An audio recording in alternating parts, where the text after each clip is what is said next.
Video में आगे बढ़ने से पहले हमारे चैनल ज्ञान गंगा को सब्सक्राइब करें और बेल आइकन को प्रेस करके ऑल पर सेट करना ना भूलें। धन्यवाद। आईसीएसई बोर्ड कक्षा 10 के हिंदी प्रश्न पत्र में जो निबंध या प्रस्ताव का प्रश्न आता है, यदि हम उसकी कुछ पूर्व तैयारी करके रखेंगे तो उसमें हमें पूरे अंक प्राप्त हो जाएंगे। यानी 15 नंबर के प्रश्न में हम पूरे 15 नंबर प्राप्त कर लेंगे। इसके लिए निम्नलिखित बातों का हम ध्यान रख सकते हैं। निबंध लिखने से पहले उसकी एक रूपरेखा बना लेनी चाहिए कि आरंभ और मध्य तथा अंत में हमें क्या लिखना है।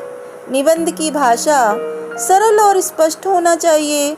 निबंध कार्य शुद्ध और त्रुटि रहित करना चाहिए, यानी कि व्याकरणिक दोष लिखते समय हमारी भाषा में ना आए। विषय जो है वो रटा रटाया ना हो करके मौलिक होना चाहिए। इसके लिए हम पूर्व अध्ययन को आधार बना सकते हैं। जैसे पेपर में छपे हुए कुछ निबंधों को हम पढ़ते हैं या पढ़ लेना चाहिए। इसके अलावा जो है बहुत सारी मैगजीन को, किताबों को, किसी राइटर के बुक्स को पढ़ते हैं तो यह अर्जित ज्ञान भी हमें निबंध लेखन में सहायता प्रदान करता है।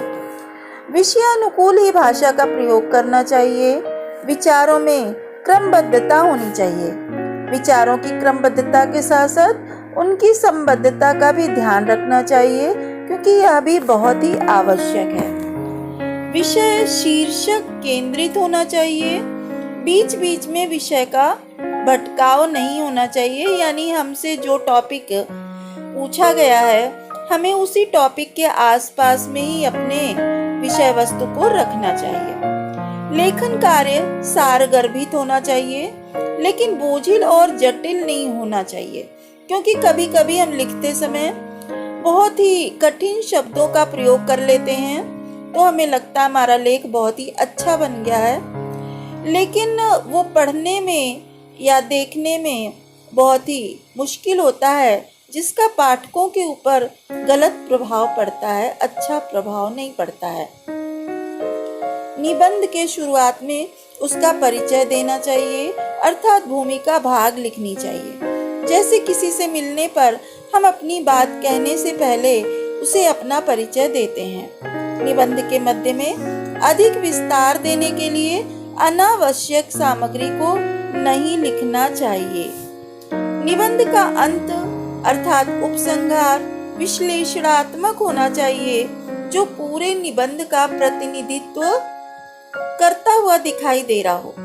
निबंध में रोचकता बढ़ाने के लिए व्यंग्य का, अलंकार शैली का या मुहावरे युक्त भाषा का भी प्रयोग किया जा सकता है। निबंध की शुरुआत किसी सूक्ति, मुहावरे या काव्य रचना से किया जा सकता है। ये एक अच्छी स्थिति मानी जाती है। लेख के बीच बीच में कवियों, लेखकों, महापुरुषों और विद्वानों के कथनों को हम उद्धरण के रूप में लिख सकते हैं, वहां पे ला सकते हैं। निबंध को विराम चिन्हों का विशेष ध्यान देते हुए लिखना चाहिए और सुंदर लेख में लिखना चाहिए, यानी हमारी हैंडराइटिंग बहुत ही सुंदर होती है तो उसका पाठकों पर एक अच्छा प्रभाव दिखाई देता है। अगर हम इन सारी बातों का ध्यान देते हैं तो निबंध लेखन में हम पूरे अंक प्राप्त कर सकते हैं। बच्चों, यदि इन नियमों को समझने में आपको कोई दिक्कत आती है तो आप कमेंट बॉक्स में मुझे बता सकते हैं।